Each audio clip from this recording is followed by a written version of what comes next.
মই ভূপেন বৰা ডাঙৰীয়াক ভাৰতীয় জনতা পাৰ্টিলৈ আদৰণি জনাইছোঁ। আজিৰে পৰা কংগ্ৰেছৰ পৰিচয় সম্পূৰ্ণভাৱে নোহোৱা হ'ল।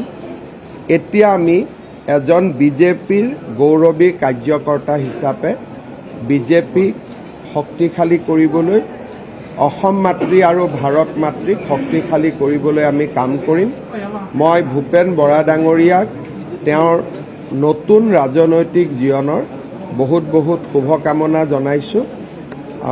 কংগ্ৰেছ এৰি আহিছে, তিক্ততা বহুত থাকিব, কিন্তু তথাপিতো যি আমি এৰি আহিলোঁ তিক্ততা বা দুখ বা মান অপমান যি আছিল আজিৰ পৰা আমি পাহৰি গ'লোঁ।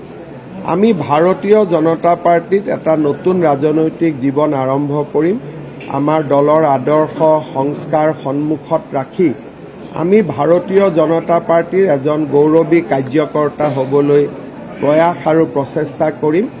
মই ভূপেন বৰা ডাঙৰীয়াক পুনৰ এবাৰ শুভকামনা জনাইছোঁ আৰু আমাৰ ভাৰতীয় জনতা পাৰ্টিৰ পৰিয়াল তেখেতৰ লগত একেলগে থাকিব আৰু পৰিয়ালৰ সদস্য এজনক আমি যি ধৰণে মৰম আৰু সন্মান আৰু যি ধৰণে আত্মীয়তাৰ মনোভাৱেৰে আমি বিজেপিত থাকোঁ, সেই একেই পৰিৱেশ ভূপেন বৰা ডাঙৰীয়ায়ো নিশ্চিতভাৱে লাভ কৰিব।